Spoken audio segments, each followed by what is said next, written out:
Tonight, where we go above and beyond the headlines, I'm Pia Hontiveros. Tonight on the program, officials release CCTV footage from inside the Partas bus at the moment of the deadly La Union crash as the transport company faces suspension.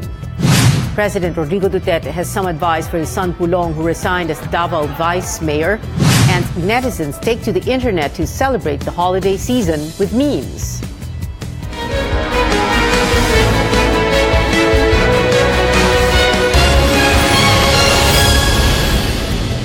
Authorities recovered 36 more bodies from the New City Commercial Center in Davao City, which was hit by a fire 2 days before Christmas. This now puts the total number of dead at 37. City Mayor Sara Duterte revealed one body was recovered and had yet to be identified. Mayor Duterte also said the bodies of the 36 call center agents are being processed for proper identification. According to first responders, rescuers had a difficult time entering the burning building because of poor ventilation. They also noticed that the fire exit at the fourth floor was not working, where some employees were trapped. Wala siyang ventilation and enclosed space siya. So, hindi nakalabas yung mga patapoy. So, lahat ng mga responder na papasok sa building, yun ang nasasalubong nila usok at patapoy.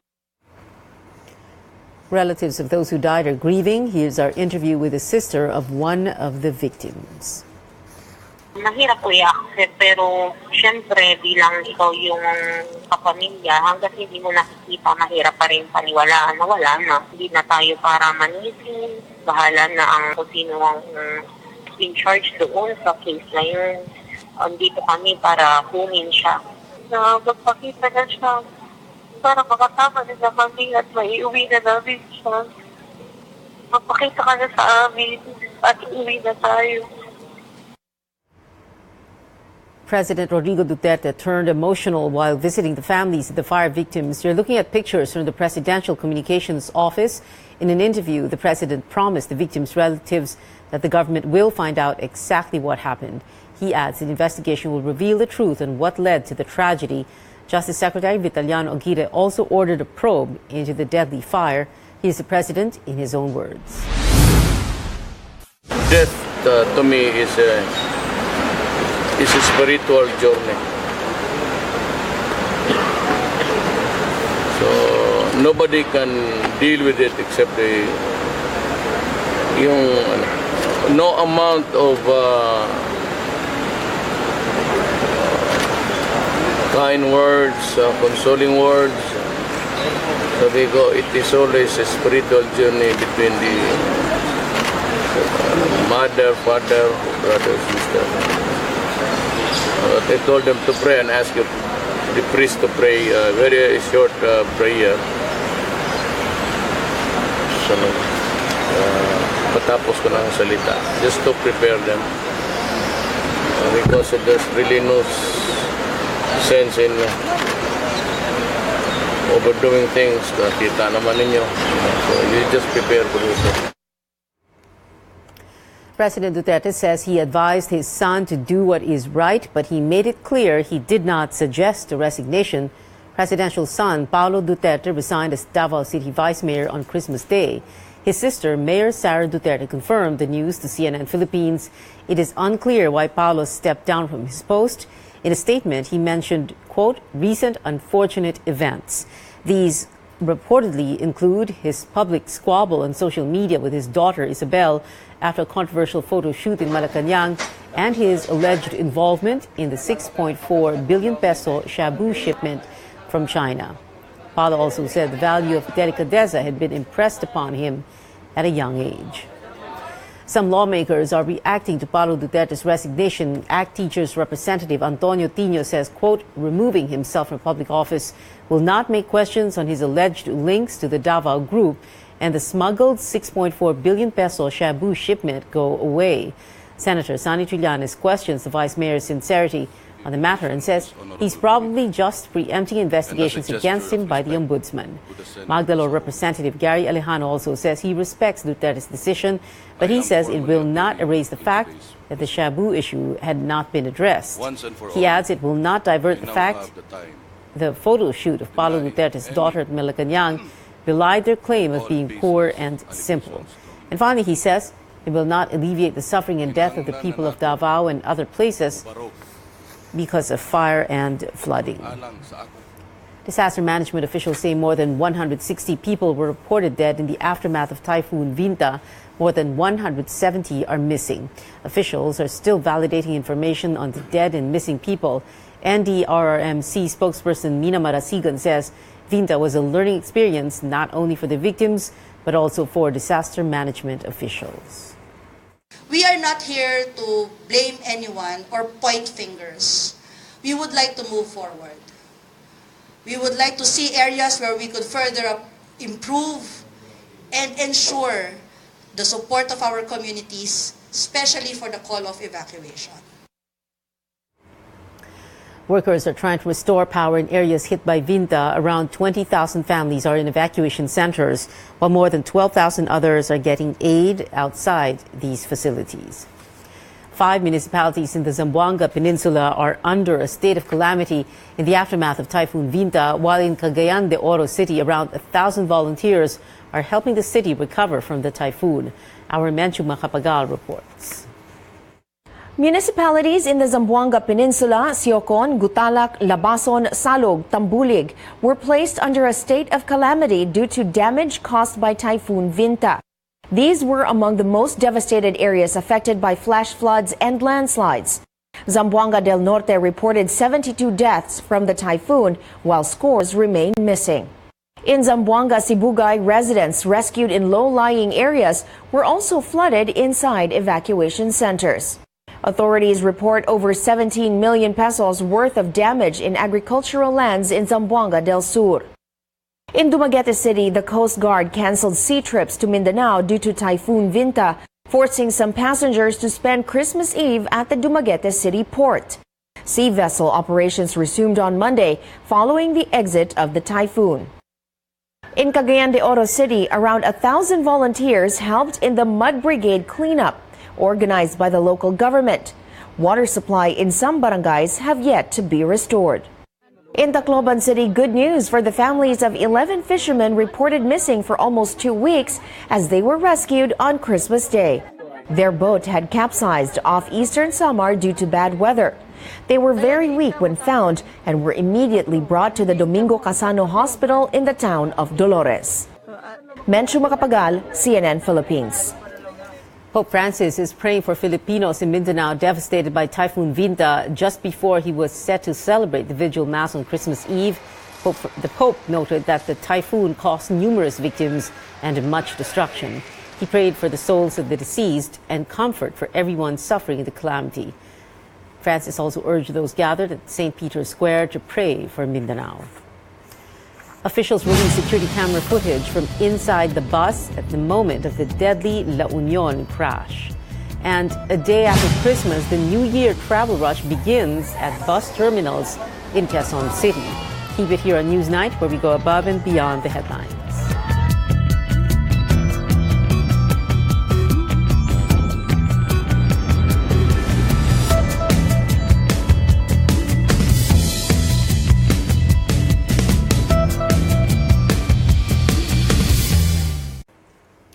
Welcome to Facebook Live here on CNN Philippines Newsnight. Let's do a little recap first of that big fire in Davao City, a commercial center that was a shopping mall and also the home for a call center to 36 more bodies were recovered from that building, and that was just 2 days before Christmas Day, December 23rd. A very sad Christmas for the families of those who perished in that fire.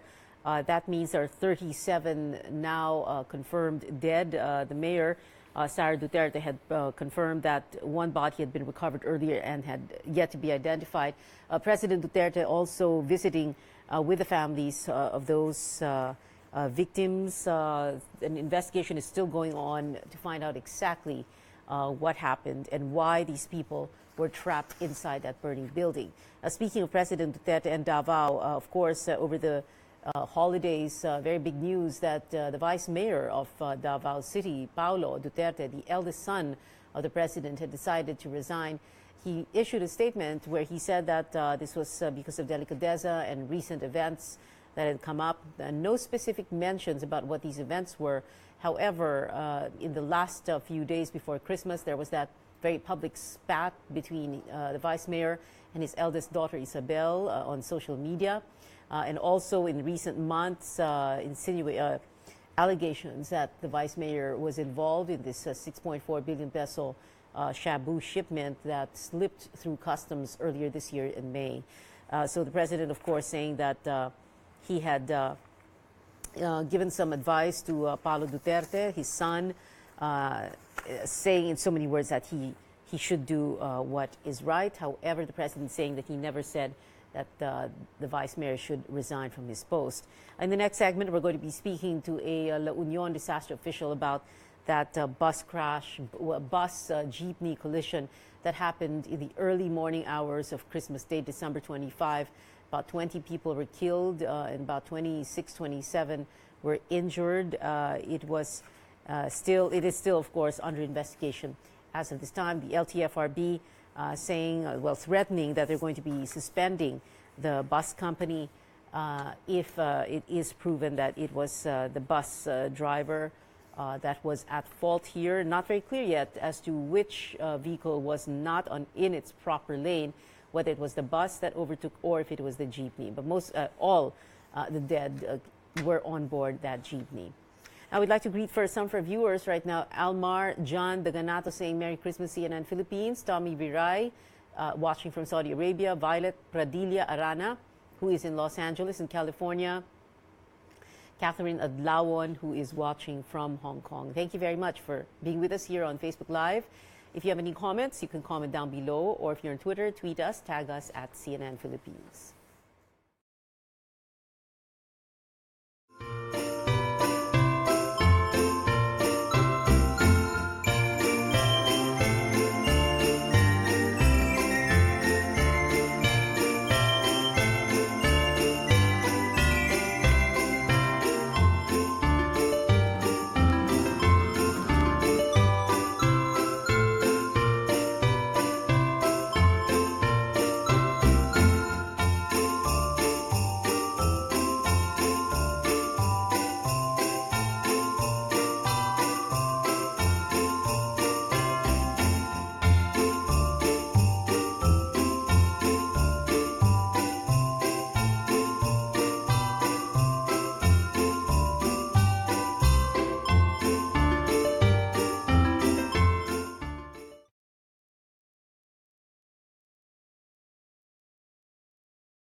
This is Newsnight on CNN Philippines. Transport regulators will suspend the franchise of a bus firm involved in a fatal crash in La Union province.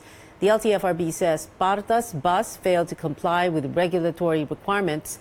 The agency told Partas to submit the dashcam memory card and GPS data of the bus unit that collided with a private jeepney on Christmas Day in Agoo town, some 235 kilometers north of Manila, or Metro Manila.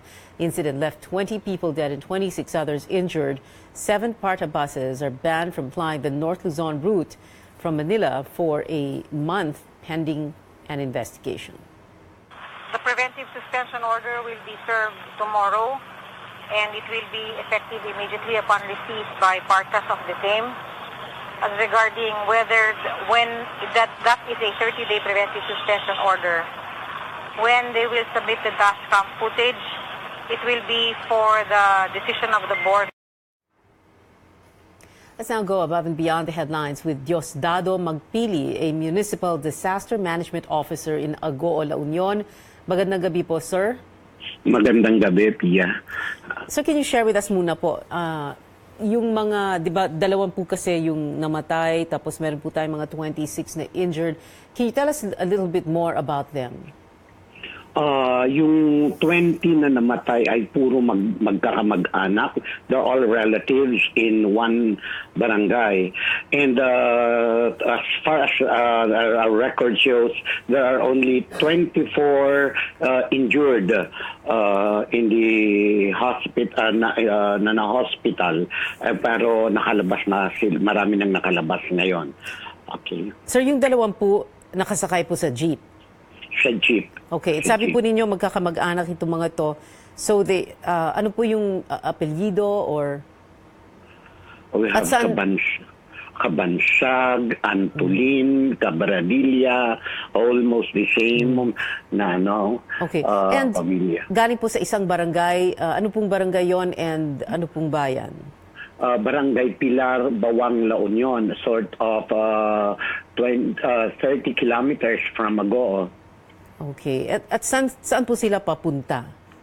Actually, that morning, they're heading to the Our Lady of Manawag Church to attend the Mass. Okay. And sabi po niyo, magkakamag-anak, 20 po ito. May mga batang kasama? May mga bata. Actually, there were 11 na mga bata. And out of the 11 ay 7 yung namatay. And how old are these children who died?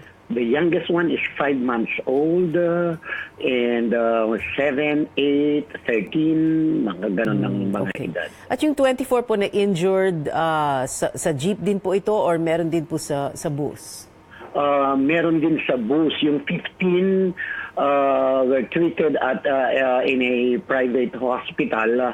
One was fractured. Mga minor injuries lang ang mga yon. At saka isa yung fractured. Pero lumabas din ng hospital in yesterday afternoon. Well, sir, so the jeepney was heading towards Agoo, La Union, so heading north. Correct, sir? And no. The jeepney is heading Pangasinan. Okay. Heading to I'm sorry. Manawag. Okay. Yes, and the Partas bus was heading north. All right. Sir, can you tell us, I'm sure kasi nung pagdating ng mga first responders at the scene of the accident, they could tell already which vehicle was in its proper lane and which one was not, because that will explain kung bakit po may head-on collision, meaning either the bus or the jeepney overtook or shifted lanes. Which one was in the proper lane? Okay, this is according an alleged this is an official report of the responders. Of course, we have the responders where the BFP, Agoo Police. And then Agoo Police, and then the responders of the MDRRMO. Okay. The initial stories were nag-overtake itong jeepney kurbada. Curve. Okay. Yung lugar na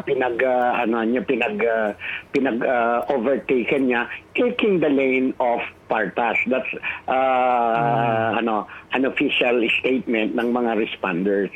Okay, because I asked that question because LTFRB is threatening to suspend yung franchise po ng Partas bus, because then it sounds like Partas is the bus driver at the very least is at fault here. But if you're saying that is what the first responder said, na ang jeepney ang nag-overtake at yung jeepney ang nandun sa lane ng bus, then there might be a change here.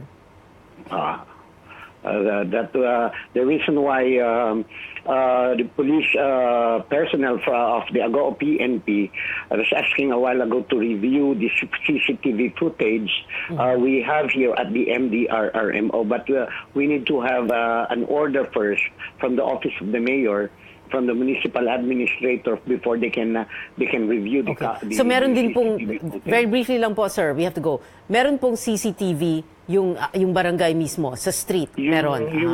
Yung munisipyo.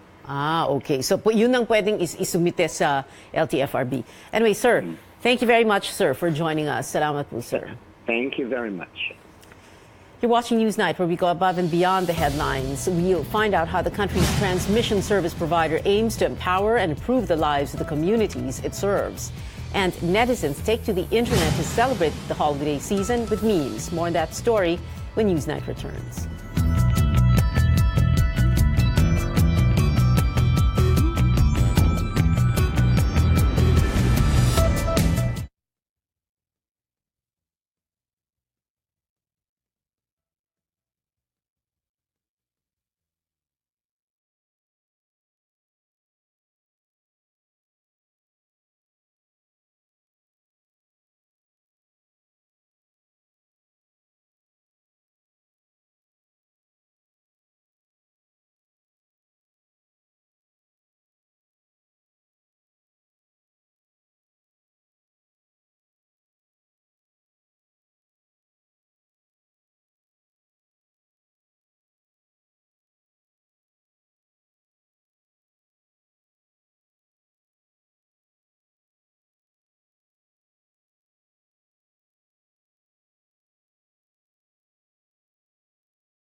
Welcome back to CNN Philippines Newsnight.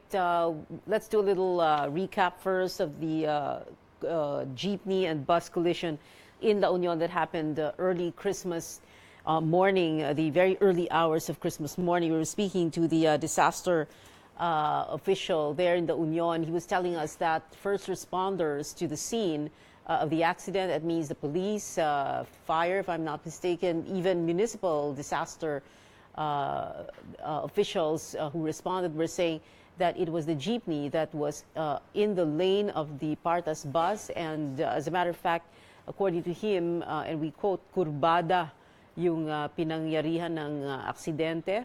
The jeepney was trying to overtake or go even faster, and had tried to do that in a curve, and that is what caused the crash. Also, he was saying that there are 20 of the dead on board that jeepney were all relatives. Seven of the dead were children, and one of the dead children is a 5-month-old baby. The 24 injured, many of them on the bus, and had been treated already at a hospital. Of course, they're still looking into it. And he also said that there is CCTV footage of the barangay to show exactly what happened that early Christmas morning. In the meantime, Chris Baroga, reacting to our story in the Ago bus crash, quote, "So sad to hear a lot of mishaps happening in our country, especially the accident." Chris saying it happened near our municipality in La Union. We'd like to greet some of our viewers now. Linda Espino, watching from Ireland. Renante Baliad in Abu Dhabi. Ryan Briz Malabanan in Dubai. In the next segment, we're going to have these stories for you. Christmas memes and how they took the internet by storm.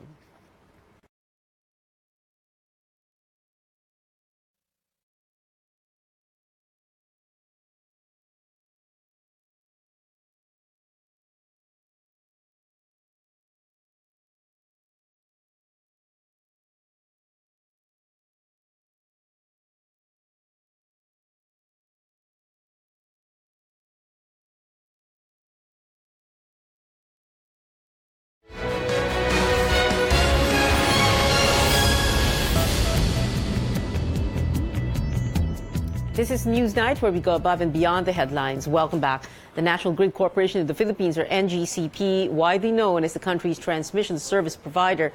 But more than that, the company also aims to empower and improve the lives of the communities it serves. All week long, we take a look at these initiatives on this edition of Power Up.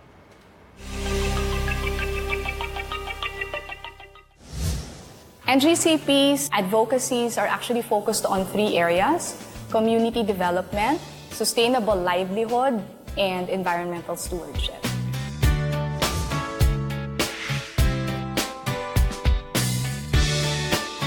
For community development, we have actually institutionalized a majority of the projects under that umbrella. Those would actually involve infrastructure programs, which would be our Tech Kid. It would be our computer laboratory projects, which we provide to our host communities. For the year, we were able to provide 30 computer laboratories nationwide. So what we do is to really rank and prioritize those whom we feel are truly deserving of the project. This year, we were able to provide a footbridge in Batangas. We also have sustainable livelihood. It's really to provide the communities with additional income or income per se. So what we do is to provide skills training to identified communities. The most recent one that we have just signed is our project called Bukas na Pintuan Tungo sa Pagbabago.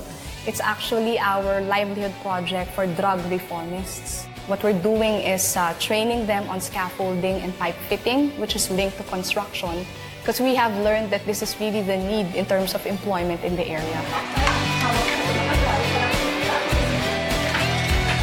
Under sustainable livelihood, we are able to actually assist this IP community in Kalinga. They actually have a weavers association there. We were able to upskill them and taught them handloom weaving, so it increased their production.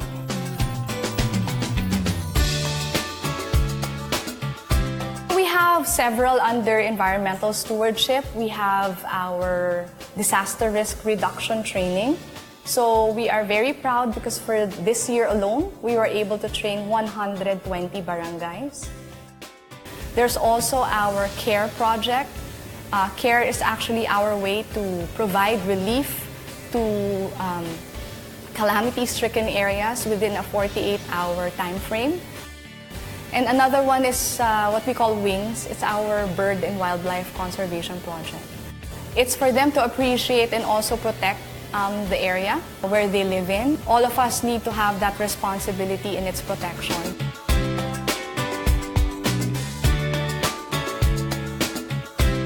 We also conduct medical and dental missions all over the country. In fact, for the year, we've conducted 19 medical dental missions.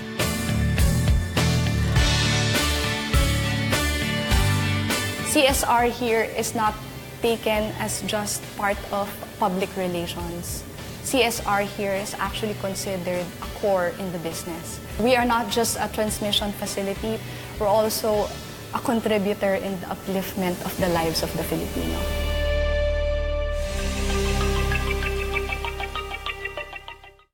When Power Up returns tomorrow, we take a look at NGCP's Line Ranger School and how it's transforming lives all over the country. A day after Christmas, the New Year travel rush begins at bus terminals in Quezon City. Catch that story later on the 7 p.m. edition of Newsnight. Well, Christmas isn't over till it's over for most netizens. That can be seen in the funny memes they're sharing on social media. This one on Twitter shares the movie showing in cinemas dedicated to godparents finding Ninong. They always manage to disappear on Christmas Day. Another one talks about his saddest experience this Christmas. Some students also joined in on the fun. On Instagram, one shows us the only Christmas these young people can afford. This Facebook user gives an idea of how tummies look after Noche Buena. And this is a netizen's face after checking her bank account the day after Christmas. Well, that's it for now. I'll see you again at 7. I'm Pia Hontiveros. Sports Desk is up next.